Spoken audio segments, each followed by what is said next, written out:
Lovely to have you all back again. Thank you very much for rejoining. Sorry about the interruption, but I'll keep going. So, back to my capacity. What I was explaining to you was that we have a template, we have a kebab, if you like, that we have given to you as a kind of structure. Now, as I was saying, this is your story, this is your narrative, so make the template fit the story you want to tell. Don't feel that you have to constrain the story you want to tell because of what you think the form is telling you to say.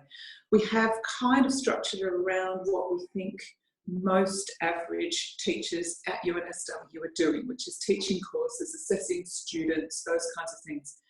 But we know for a fact that a lot of people's roles don't fit neatly into that kind of standard template, particularly, for instance, those of you from the medical school who might be working in a clinical situation, those of you who might be having more of a curriculum or leadership role rather than a course or syllabus role.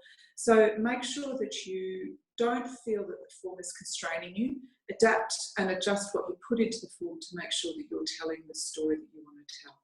But basically the form is broken up into 5 parts, and the first part is what I've just been talking about, which is really you telling the story of your passion for educational quality or educational excellence.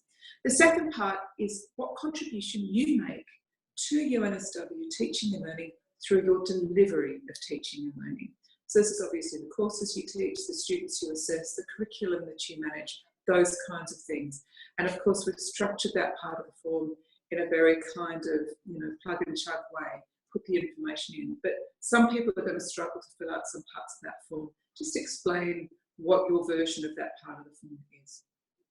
The next part is looking at educational knowledge environment. So again, what contribution do you make to the educational knowledge and environment at UNSW? And this is where leadership roles, curriculum design and development roles, innovation roles, you can really go to town here. This is very flexible. And really what we're asking here is for your top 5 achievements, and we'll go into that in a little bit more detail when we get to it. Then the next section is optional, which is any teaching and learning publications that you have, and in particularly journal articles, comments, papers and so forth, and we'll go into that in a moment. And finally, any teaching and learning funding grants that you've received. The point here is we want you to thread all of those pieces onto your passion for educational excellence, like a giant kebab stick, to really tell your story about what educational excellence means to you. Now, if anybody has any questions at this point, please go ahead and raise your hand or pop any questions that you might have in the chat space. But I can't see any raised hands, so I'll keep going. I might just add at this point that we are actually recording this webinar. So for those of you who do want to revisit this, or if you know some folks who aren't going to be able to attend today but might be interested in watching this for a refresher, this will be available as a recording for people to come back to. Okay, so moving on to the next slide. So this is EOI part 2. Now this is what I was talking about. This is where you really can make any contribution or any, you can list anything on this section of the template, which is about your contribution to UNSW teaching and learning delivery. Now, this is limited to the past 5 years because, obviously beyond 5 years, it gets to be very bulky. Some of you may not have been here for 5 years, so that's fine as well. That's something you might want to note where you were before that, in the 2, 3, 4 years before you came here. So really what we're looking for here is when this happened, in what context it was delivered. So if it's not necessarily a course, but it might be a suite of courses, pop those together. Thoughts of our contribution and teaching modes, so whether it was online, face-to-face, clinical, those kinds of things. The sorts of numbers of students in the course. So don't worry if it's a small number, if that is a crucial part of a program, or if that's something that is really central to what those students are needing to do, that's fine. We're just needing to know what that number is. And then your role, what it was that you did. Now, they're just examples: coordinator, lecturer, percentage contribution, and those sorts of things. Obviously, that's not always going to fit neatly onto everybody's role. And then any kind of evidence you've got from Cath or my experience surveys that gives an indication of the quality of your contribution. Now, I've seen that there's a question there from Linda. Yes, you only started here in January. look, it's absolutely okay to put previous uni teaching in there. Don't feel that this is just about your contribution to UNSW. Remember, the story you're trying to tell here is not about you being a good teacher at UNSW, but you being a good teacher, or you being an excellent teacher. So bring these kinds of things into play, absolutely. I mean, personally, I've only been here 3.5 years myself, so I would be needing to bring in things from my previous employer as well. I hope that answers your question. Pop another question in the chat space if that didn't. So the next point on this slide is really that what we're looking for here is the demonstration of the teaching workload that you have contributed in your role as a teacher. Now, we have to remember that quantity of teaching in and of itself isn't necessarily evidence of good teaching. In fact, when we think about it, a poor quality teacher teaching a large number of students is a much bigger problem for a university like this one than a poor quality teacher teaching a small number of students. But there is still a message that gets sent if you can demonstrate that you have been given the responsibility for teaching a large number of students crucial, critical courses like gateway courses or cornerstone courses or threshold courses or capstone courses. If you've been given responsibility for curriculum as well as syllabus management, these are the sorts of things that we know are only given to people who are a really safe pair of hands. So if you can demonstrate through the fact that you've been given critical, crucial roles to play in that kind of course management as part of your workload, that sends a very particular message. Also, that you've been able to teach over a wide range of courses is probably something that you're wanting to demonstrate, and that you've been given a range of different roles to do. That also demonstrates your flexibility, your dependability, your resilience, your capacity to be able to put yourself to lots of different tasks. These are the sorts of things that will really tell a very compelling story about you, particularly if they thread onto your capacity. So thank you for that question, Linda. Does anybody else have any questions at this point? If so, pop them in the chat space. You can send them privately to me as well if you'd rather make them private questions, or you can pop your hand up and speak on the microphone if that's something you feel confident to do. So I'm going to move on to the next slide and talk to the next part of the EOI, which is EOI Part 3. Now, this one I think is the slide that most of us are going to find easiest to talk to. This is the one where you can really use your imagination and make it fit the story that you're trying to tell. Now, this is really about listing your top 5 achievements in the development of the educational environment and knowledge over the past 5 years. Again, we're limiting it to 5 years because obviously it can get very, very bulky. But if something you really want to talk to happened 5.5 or 6 years ago, don't worry too much. Remember, it's about the story you want to tell and the kebab stick you want to put together. So the sorts of things we're looking for here, again, focusing in on the student learning. What have you been able to do to demonstrate that you have contributed to or been instrumental in achieving high quality student learning outcomes? That could be things like high student satisfaction. What we're also looking for is stuff to do with things that you've tried that have been new, different. I prefer the word experimentation to innovation because I like the idea of good teachers being people who try new things out and experiment from an informed position, you know, doing the research on the scholarship of teaching and learning to have a good indication about what's going to work and what's not going to work, trying that out, drawing results from it and evaluating whether it has worked or not. And if it hasn't, trying something new. If it has, doing it again. I think thinking about it in that scientific experimentation mode is really, really useful. Remember, we're not just looking for people who have just had unmitigated success. Good teaching is all about trying things even if they don't always work, even if they sometimes fail. So one of the key messages there is having identified something that needs to be addressed, identifying something that could be improved, and doing something about it. We'll talk about that in a little bit more detail in a moment. Anything you can do to demonstrate improvement in student experience so that they are having a better time, even if maybe their learning is the same, they're doing it in a way that is more engaging or inspiring for them. And particularly, this is a really important one, the influence you're having on others. Now, that could be a person in the corridor next to you. It could be somebody in the school upstairs from you. It could be somebody in the faculty across the university. Or it could be somebody somewhere else in Australia or even somewhere else in the world. Again, this is about your experimentation, your approach, the way you're doing things, being attractive to other people and thinking, oh, I like the sound of that, I want to give that a go, trying it out themselves, and then you're passing the benefit that you're bringing to your student learning to their students' learning as well. So anything that you know that other people have picked up because of what you've done, getting some kind of evidence from them is always going to be useful as well. And obviously things like widening participation, anything that you're doing to really welcome, support and nurture students from backgrounds where there is a low participation rate. So Indigenous students, students with disabilities, rural and regional students, low SES students, migrant refugee students, international students. These are the sorts of things. If you've got a specialist area that's focused particularly on those students, that's worth drawing out. Now, have a stop and think about the words in italics at the top here. I'm going to start with the top 5.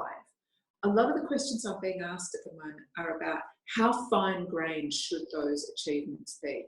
Now, that is again up to you. This is your story.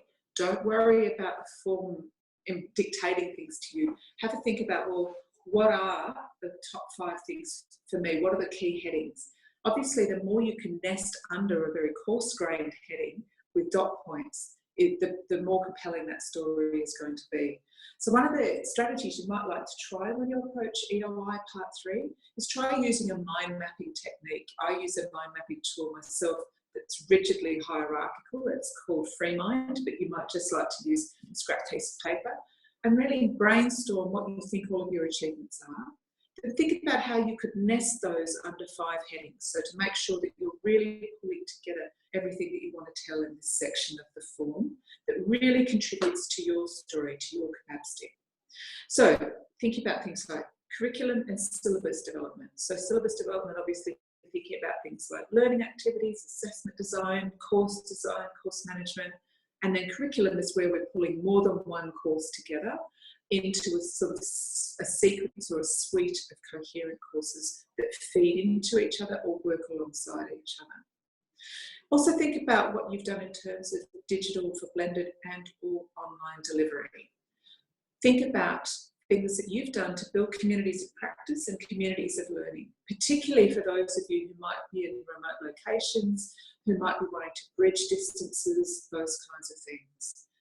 And also using students as partners and as co-creators of knowledge, which is linked to that idea of community of learning, that we are actually inviting students to join the UNSW, to be part of our learning community, our learning community as researchers and co-creators of knowledge amongst ourselves, and we're inviting students to become part of that. And finally, anything that you've got in terms of educational leadership, that can include everything from course convenership right through to things that, like I do, Associate Dean for Education, or even above that, things like Provost Chancellor sorts of roles, if that's the sort of person you are. Think about course leadership, program leadership, deputy head of school roles, any kind of convenership, whether you're a year convener, a first year convener, any of those kinds of things. These are the sorts of things that you could be really adding into that mix. Now, the third word in those italics is achievements. Now, one of the things that I think a lot of people are getting hung up on is that they are really having to limit what they're doing in this part of the document to just things that they have completed successfully. I think everybody needs to think a bit more creatively about that, particularly in terms of the things that you might only be halfway through, or even the things that you've tried and haven't quite worked, but you've got some more ideas as to how these things might be addressed into the future. So don't just focus on the actual things that you have attained, but also the potential that you can demonstrate through this section of the form for future achievements. Because obviously we don't want these roles just to go to people who have finished and done and everything's cooked and I've done my work here. We're wanting these roles to be available to people who are coming with lots of ideas, lots of problems that they have identified, things that they want to address, things that they know we can do better, and lots of ideas about how we might approach that. Any questions at this point? As per usual, pop something in the chat space. Just a quick look at the chat space. There's nothing there. Or raise your hand, wave your hand in the air like you just don't care. Obviously, I'm not asking you to physically raise your hand. There is a button you can click on this webinar technology that allows you to raise your hand, and that alerts me and Sammy and Kate to the fact that you're wanting to ask a question. If you've got a microphone, you can feel free to speak. So if there's any point that you'd like me to stop and pause and go over anything, just raise your hand or pop something in the chat space. But at this point, I think we might move on, Sammy, to the next slide. Now, one of the things that I talk a lot to people about when I'm mentoring and supporting them through to things like teaching awards, vice chancellors teaching awards, those kinds of things, is the power of triangulation. Because a lot of people come to me and say, well, how can I evidence that I'm a good teacher? I know I'm a good teacher. My students know I'm a good teacher. But how can I prove that I'm a good teacher? Now, Cath Ellis scores, my experience scores, in and of themselves, they're fine, but they shouldn't be the be-all and end-all of what you use to demonstrate the quality of your teaching. One of the things that I do encourage people to think about is moving beyond solicited and unsolicited testimonial evidence from students that talks about you as a teacher. So one of the things I see a lot, and I've read a lot of claims for teaching prizes now over the years, is I get this kind of thing a lot. She is the best teacher I've ever had. Or things like, this is the best class I've taken in my whole degree, or my personal favourite, she's inspired me to go into rocket science as a career. Now, these are all wonderful things, they're all heartwarming things, and we love receiving them. It is incredibly affirming to know that students engage with your teacher, you as a teacher, in this way. But frankly, any teacher at University of New South Wales can get at least one student to say something like this about their teaching. The point here is not to focus on you as a teacher. This is what I started with in the very first slide. The point here really is to have a think about, well, how can I shift this into talking about or thinking about the experiences that students have had in their learning? And I think this is a much better approach to think about it as a kind of triangulation. To think about learning activities or assessment designs or course designs or curriculum designs or learning experiences that you have designed with a particular intention. And then harvesting any evidence that you can from students, talking about the experience that they have had of doing that particular learning activity and the benefit it has had on their learning. I'm just going to pop whoever that is on mute. It's pinching, sorry, I'm just going to mute you. Sorry about that, pinching. Lovely to have you here. It's just keeping a little bit quiet so everybody can keep focused. So when I talk about the power of triangulation, what I'm encouraging you to have a think about is any evidence you've got, particularly unsolicited testimonial evidence, and it could be something that you've got from emails that students have sent you, from things that have happened in online chat spaces in your Moodle environment, anything that they talk about in their reflective essays, those kinds of things, that talk about the experiences that they've had doing a learning activity or an assessment task or having some kind of learning experience that you have put into place for them that matches the intention that you have set out for them. That is a very, very powerful piece of evidence because it talks about your teaching, not about you as a teacher. And I think that this is an area where people could suddenly start to think, oh, I've got heaps of evidence like that. I've got lots of people who have given me feedback about experiences that they've had with my learning, with their learning in my teaching, that really speaks to the power of what I do and the quality of what I do. So this is sometimes a very useful way to have a think about how you can construct evidence. Has anybody got any examples of something like this that they can share with other people? Or has anybody got any thoughts or questions about this? If so, you can raise your hand now, or you could pop some questions in the chat space or some thoughts in the chat space. It'd be lovely to hear anybody's ideas about this. If there's anything about this that you'd like me to stop and go back over, again, usual, pop something in the chat space or raise your hand. Okay, so moving on now. Oh, okay, I can see a question from Linda. Go ahead and have a look at that. Yeah, it's hard, obviously. The question is, how can you gather this evidence if it's given in person, face-to-face, rather than writing? Obviously, that makes things tricky. But if you know that person well enough to pop them an email and say, look, you came to see me last year, you came to talk to me about the experience that you had in my class or the impact that this has had on your learning. I'm going for a new role at UNSW. Would you be so good as to put that in writing to me in an email? It's as simple as that. There's nothing stopping you reaching out to these people and saying, you know, could you put that in writing for me? Could you send me a note of reference or an email or something that really jots down for me the kinds of things that you were talking to me about last week? Don't stick a microphone in their face. You know, that'd be fun. Student consultation, somebody starts talking to you about, oh, that's been really interesting. I now understand this in a way I didn't. Oh, hang on, let me get my phone and I'll record it. No, that's a bit awkward. But absolutely, think also about, you know, you might have been talking to a friend who works at another university who's saying to you over, you know, dinner the other night, oh, you know, I remember you talking about how you use Twitter in your classroom. I started doing that too. Oh my goodness, what an impact it's having. Ring that person up. Say, would you be so good as to write that in an email for me? It would be enormously helpful to have that unsolicited testimonial evidence, because it is unsolicited. You didn't call for it in the first place. You're just asking them to put it into writing. Okay, hope that answers your question. And I can see that you think it does. Thanks, Linda. Okay, I'm going to move on to the next slide now. But really what we're focusing on there is what triangulated evidence is. One of the things that you can think about as well, how can I collect that? One of the things I used to do routinely, I found this incredibly useful. I used to teach at a university where we had, I mean, we're talking about going to 10-week trimesters. We used to teach over a 24-week semester. Well, it wasn't even a semester, it was a full year, but the courses ran for 24 weeks, so very long and thin.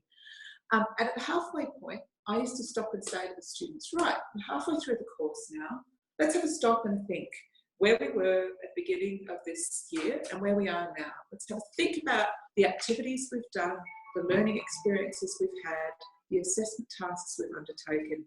And let's have a stop and think about, well, where are we now to where we used to be? What's been the thing that's changed your understanding the most? Or what's been the area where your understanding has been most reinforced? And what is it that's caused that to happen? So I framed it very much as a reflective activity for them, and kind of taking stock at the halfway point. I used a private blog space, or I used a sort of quiz tool in Moodle to collect this information from them. But I also made it clear to them that I would be using the evidence myself, or the information they gave as evidence myself to reflect on, to think about my own teaching performance, and to also think about what was working well and what wasn't. So I said this is a reflective learning activity for you, but it's also a very reflective, useful learning activity for me as your teacher to think about the effect I'm having.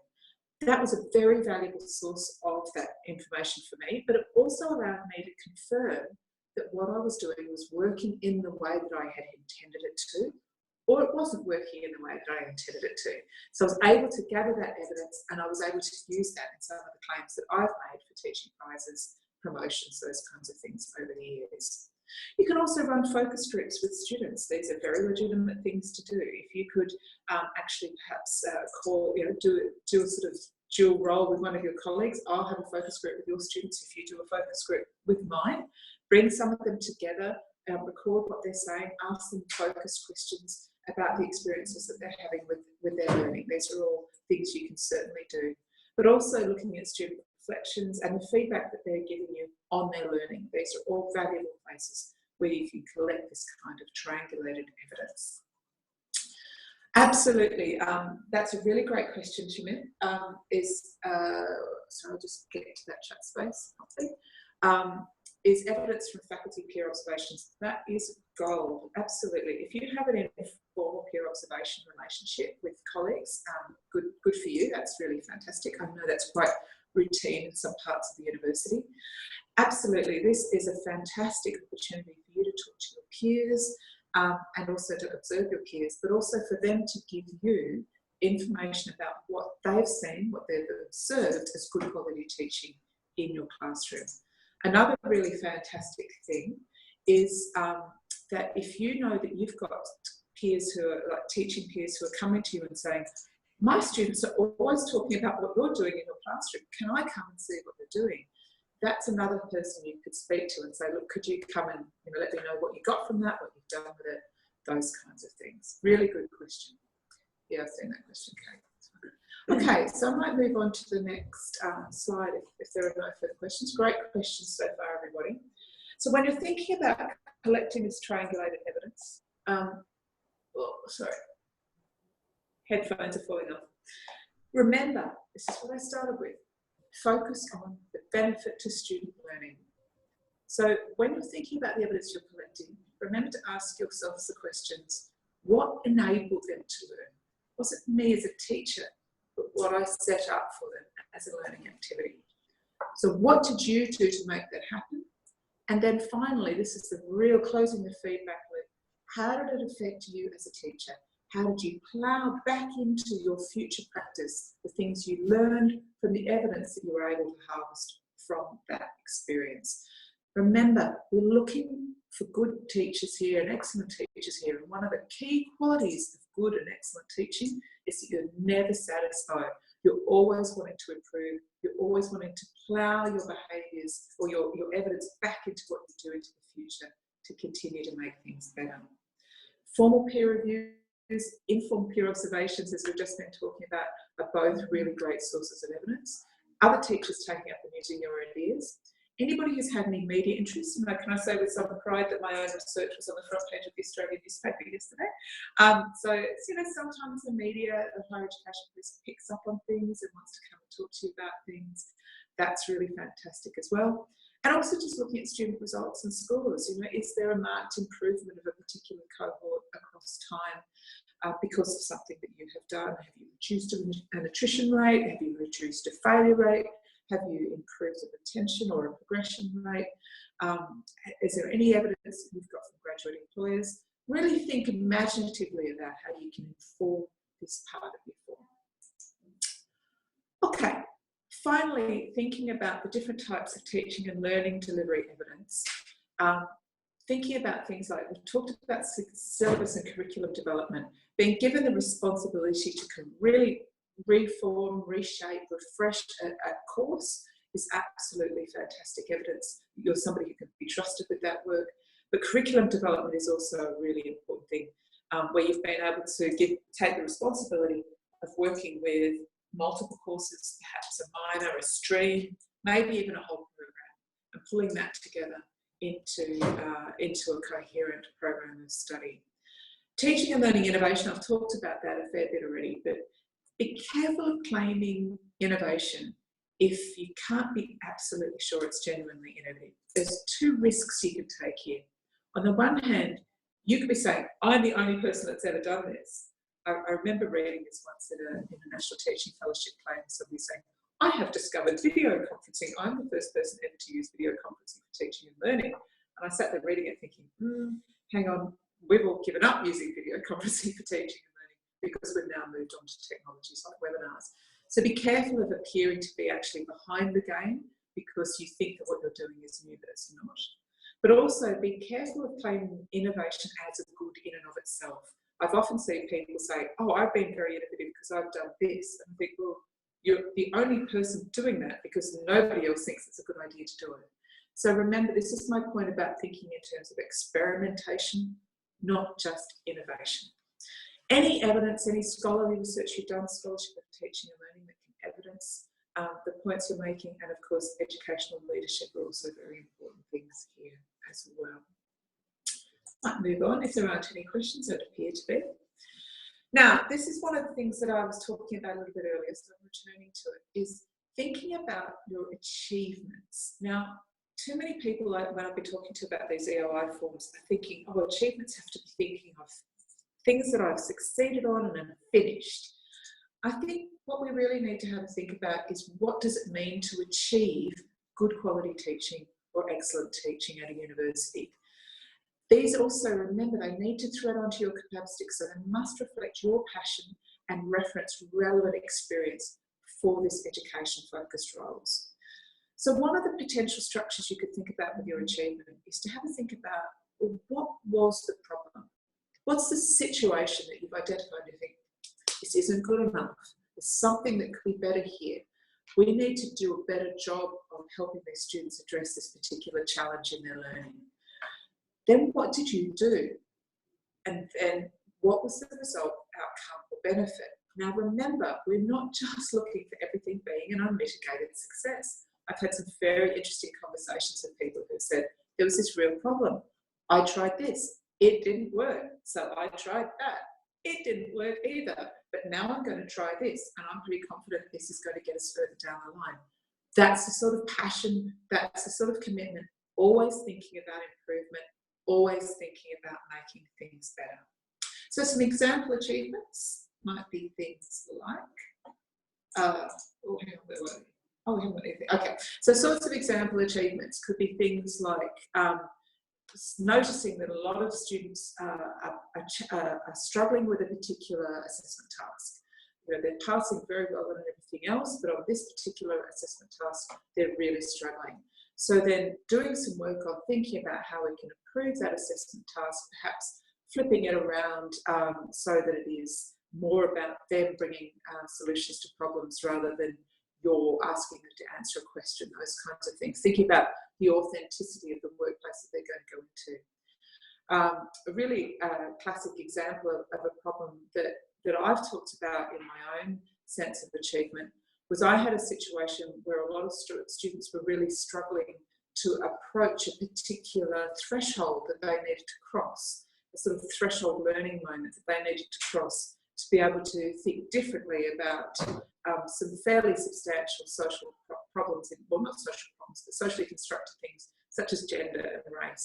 I had to really rethink what it meant for them to unlearn something that they had already learned and understood to be true. So that was one of the things that I've talked about myself in a particular teaching and learning prize that I put forward.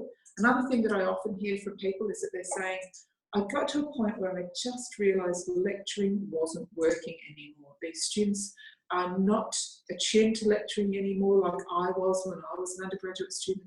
I feel like I'm wasting my time in the lecture theatre.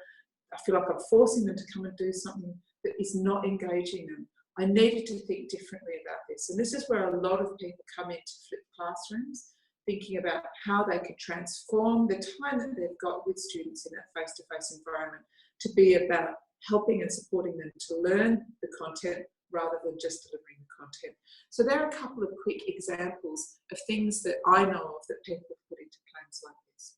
If anybody's got some other things that they are wanting to test out amongst the group here today or with me about what could be an example of an achievement like that, do pop it in the chat space or raise your hand. I'm going to move now on. Oh, here we go. It's a question from Jeanette. Thesis supervision other than classroom teaching. Look, one of the things that we're having to distinguish between, this is a really good question, is between high degree research supervision and undergraduate or postgraduate coursework supervision. This is a sort of the split that's starting to happen more clearly in the university. Previously, thesis supervision of HDR PhD students has been thought of as teaching. Now it's in the promotion criteria, it is falling into the research bucket more clearly than it used to. But I think that my thoughts about this is that HDR supervision, yes, it's research, absolutely it's research, but it's also, everybody knows this to be true, it's also a teaching and learning context.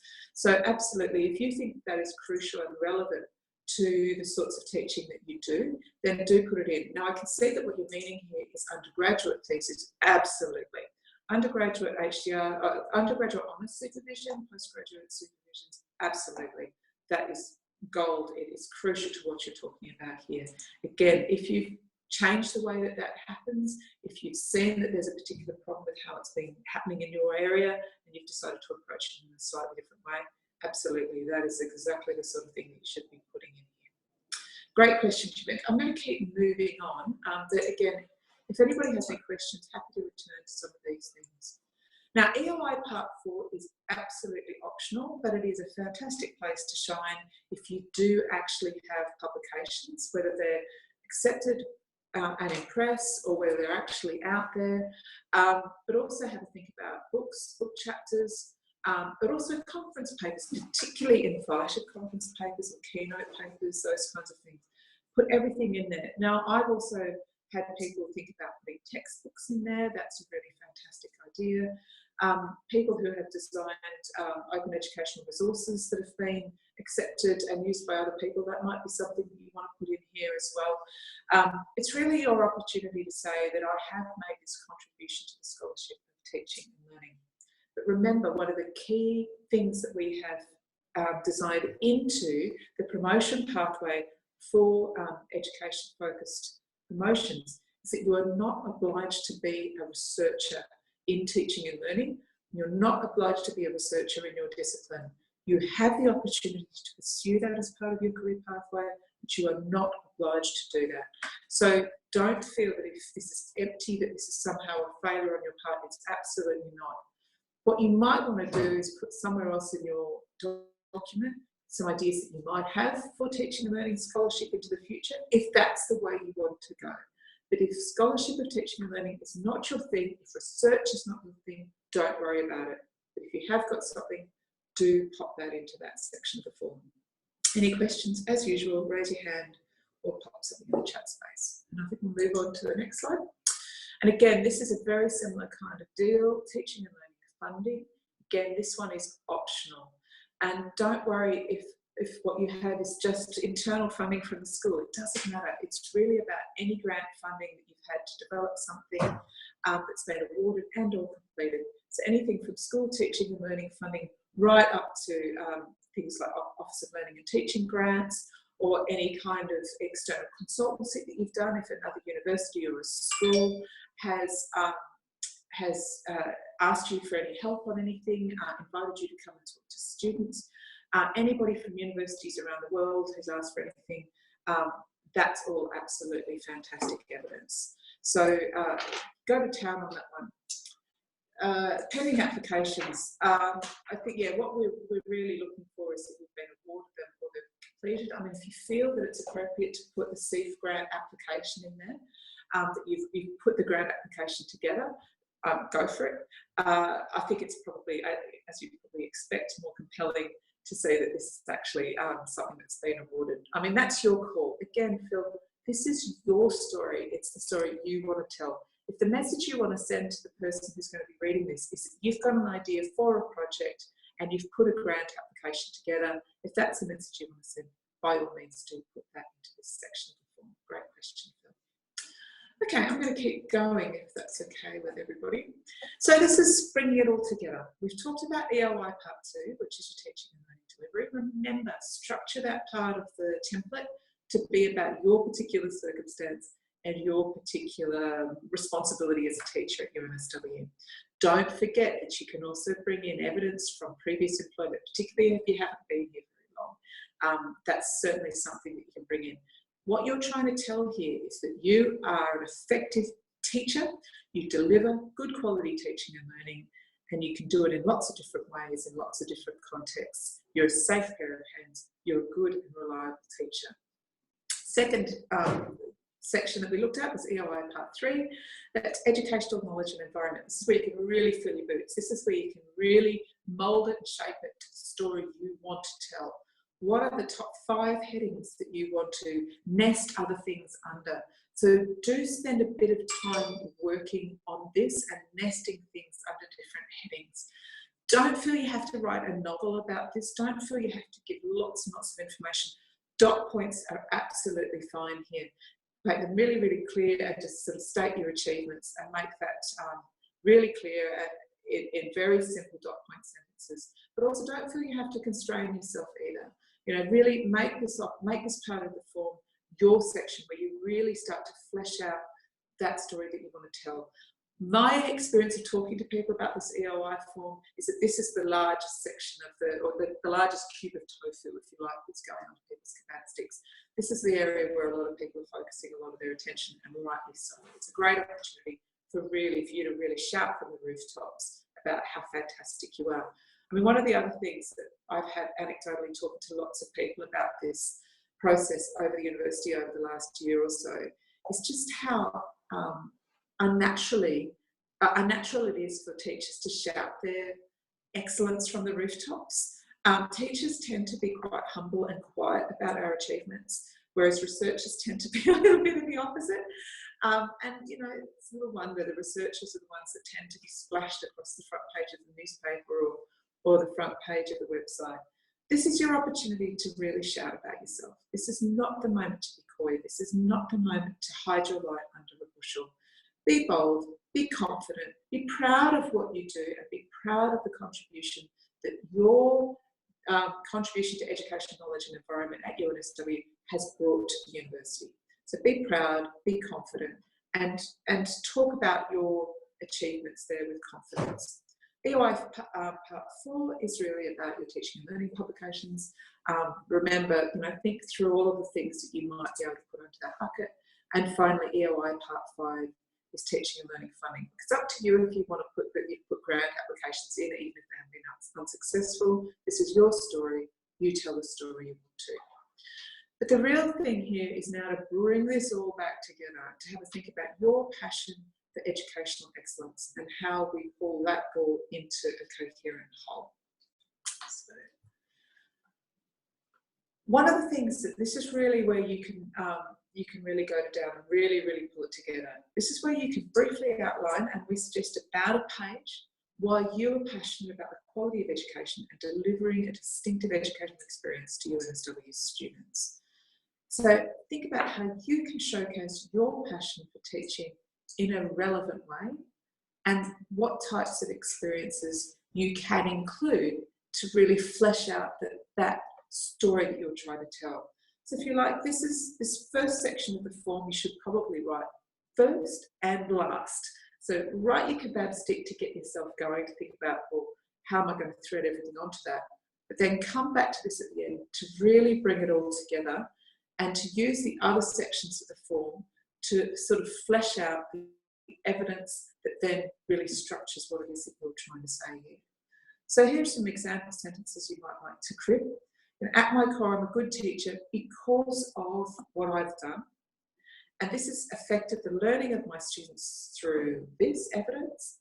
And I've proved its success by this evidence. Or I have recognised the need for better, improved situation over here.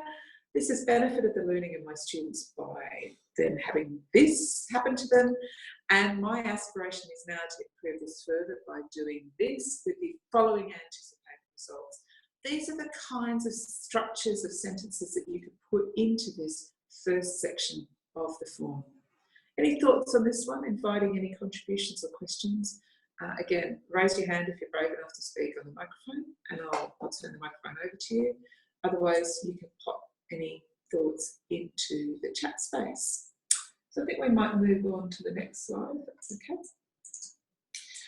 The last piece of the puzzle here is your CV. Now, your CV should support your expression of interest and provide further context to your achievements. Now, a lot of people tend to write their academic CV with research very focused. You might need to go back and have another look at your CV to really bring your teaching and learning achievements to the fore. It's a slightly different structure to how you would prioritise or highlight your research. A few things to remember here is that the teaching expectation framework is new to everyone, so be clear about your achievements. The person reading this document may not have the expertise to fully understand how what you're claiming is evidence of excellence or good practice. Your CV should also include any research achievements and how you've used this to experience experiences in your teaching. So how does your research inform your teaching practice, and how do you intend to continue that into the future in your role as an EF person? So thinking about the sorts of aspects of how you turn research into teaching. How do you bring the research of other people to life for your students? Ultimately, that is the core of good teaching, bringing research to life for students. Think also about the format of your CV. This is what I was talking about before. It might need to be a slightly different shape. You might have to have slightly different headings to ones that you're used to using perhaps for a job interview or for promotion that might have previously tried to highlight your research. This time you're really needing to have a think about highlighting your teaching and learning achievements. You might want to pass it on to someone to have a look over before you submit it. We've got EF champions across the project, me and Anne, Simon, Louise and Patsy. These are all people who could have a look over your CV to give you some advice on it. Now remember, your CV should be there to substantiate things, claims that you're making from your EOI. So if you're talking about a curriculum design role you've had or a leadership role, then you can talk about it in some sort of detail in your EOI, but your CV is where you then make the claim, this is what this role was, this is where I did this role. So make sure that your CV is there to sort of flesh out, put the meat on the bones, if you like, of some of the claims that you're making in your EOI. The two should really be in conversation with each other. Okay, so we've got a little bit of time, I hope, for anybody to ask any questions. There's a couple of ways you could do this. You could actually obviously put something in the chat space. You could type your question. If you can see that you should all have access to a pen button, that means that you can type your question directly onto this white screen, or you could raise your hand if you're brave enough to use the microphone. So do go ahead now if anybody has any questions. I'm happy to go back over any of the slides if anybody would like me to revisit anything. So I'll just give a few moments for you to collect your thoughts and put some questions.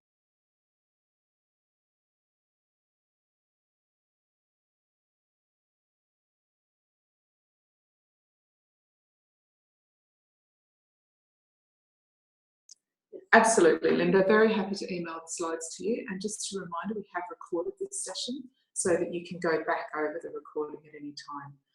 Yeah, these slides will be available for you on the strategy website.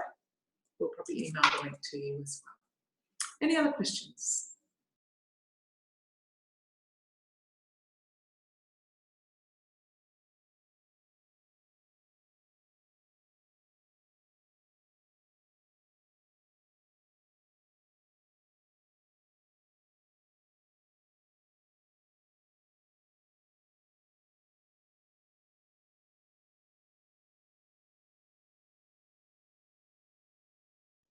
Sorry. Yeah.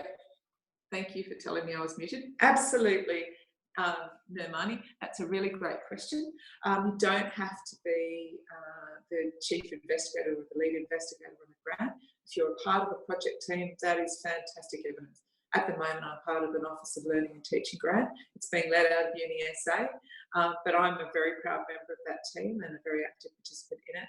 I've also led teaching and learning grants myself, so absolutely being part of a team is really good evidence for those things. Remember, there's no rules here about whether you can or you can't do things. It's the story you want to tell. Okay, Aaron's asked a really good question. Should the CV include discipline-specific research outputs or only education-related? Your CV is your CV, Aaron. It is about who you are as a person. You should not hide any of your research achievements. This is a really important part of the story you're trying to tell about your teaching excellence. So absolutely, this shouldn't just be about education-related things. Research expertise, research achievements should be there loud and proud.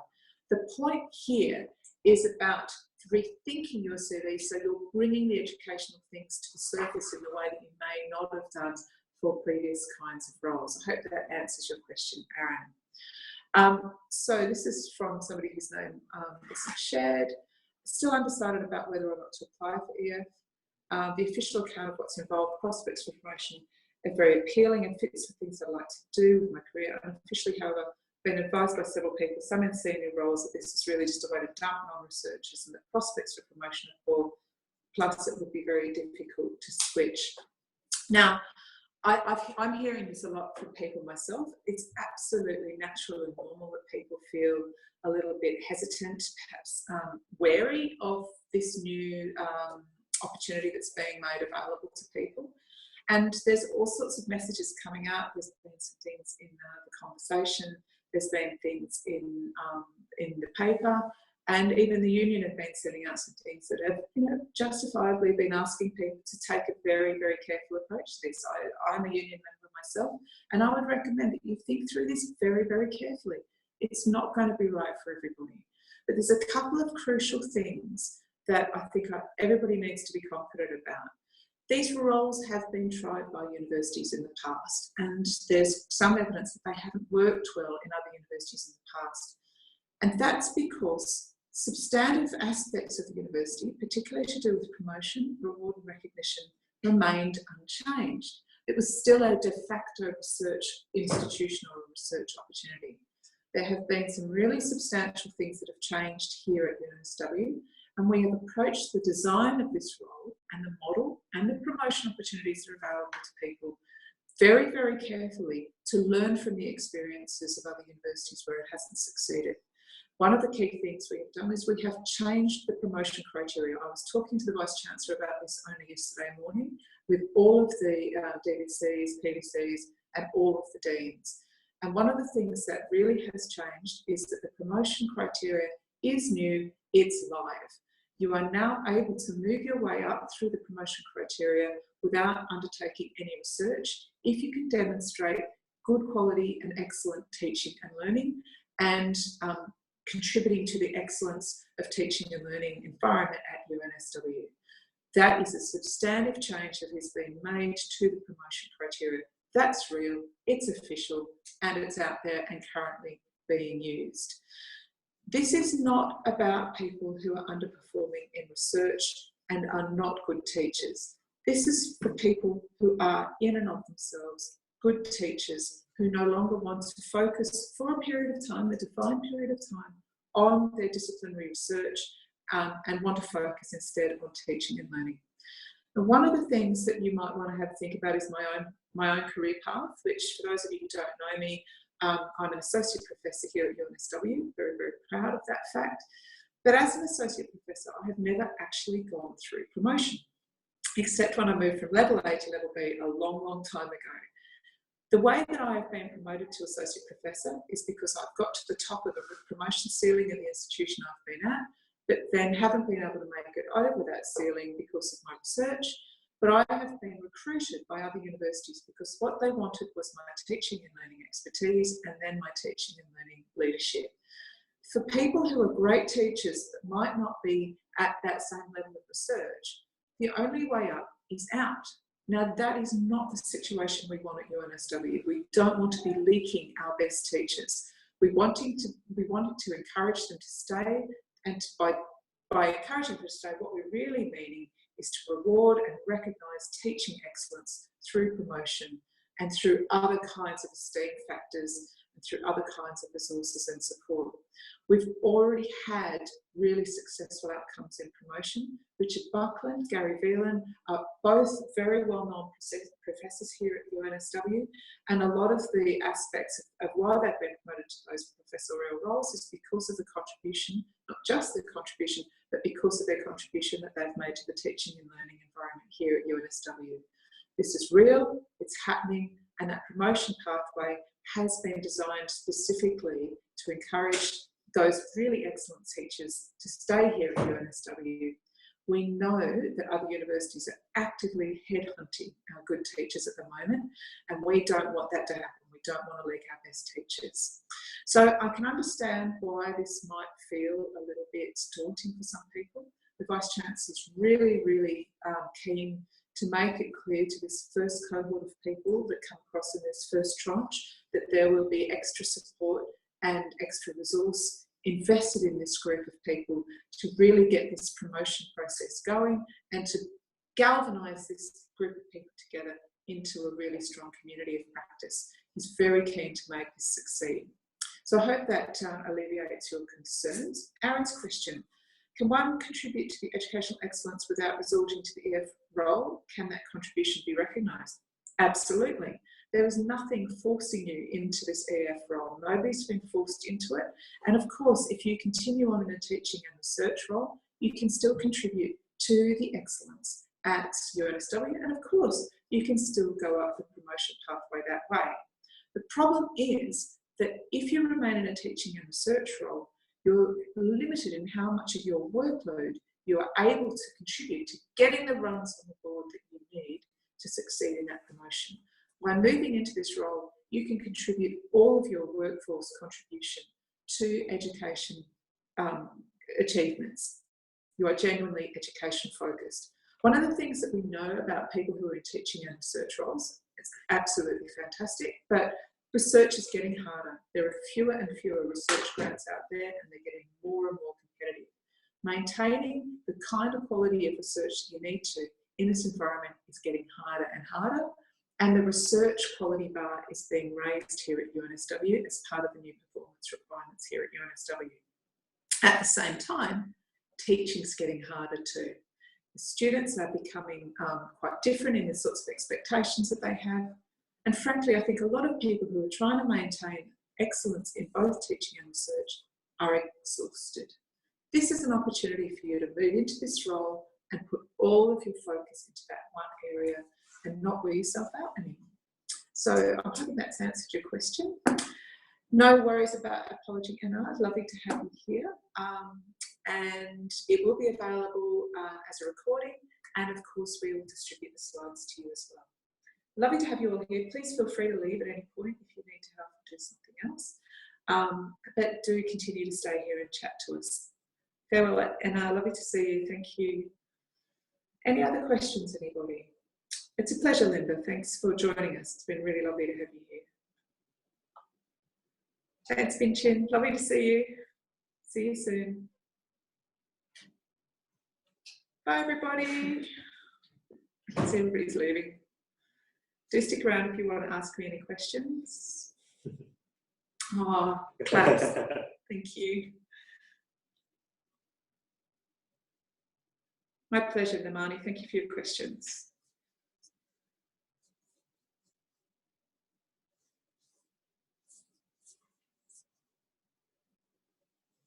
Anybody else want to? Is there an EF champion in Cameron? No, there isn't. However, Anne Simmons and I are both your official EF champions.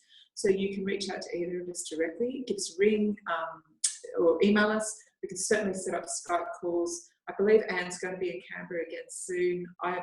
We'd be happy for one or other of us to come back over and talk to you if you need that. But we're available for you. So Anne Simmons and Cath Ellis, we're your two champions. My pleasure, Lisa. Lovely to see you.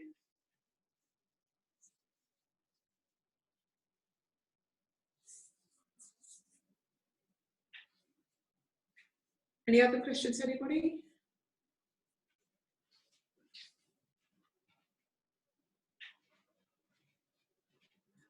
Yes, there is a rural clinical school contact. It's Louise Lutzi-Mann. She is the person who you can reach out to. But in fact, you can actually contact any of us, any of the champions whatsoever. We'll make sure that the contact details for all of the EF focus role champions are available to all of you who've attended today. But do reach out to Louise, she'll be your contact. Good question. Thanks, Alexander. Any other questions, anybody?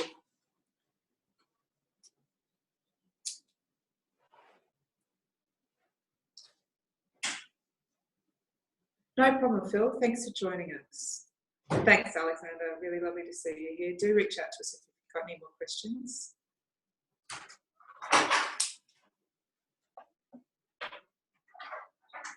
I was going to see if Anne wanted to stick her face in the webinar. Come on, Anne, come and stick your face in. She's just snuck in. I'm making an awful lot of noise. There you go. Way there. You need to stick your head down. I can't see where my face is. Right, there you are. Oh, hi. Hi, everybody. I hope it's gone really well. Okay. Yeah, can you see yourself there? Yeah. Good. See you later, everybody. Any other questions, anybody? If not, I think we might draw this webinar to a close. Lovely to see you all here. Do reach out to any of us if you have any further questions. Again, this will be made available as a recording, and we'll also send the slides through to you. Have a great rest of your day, everyone. Lovely to see you all here.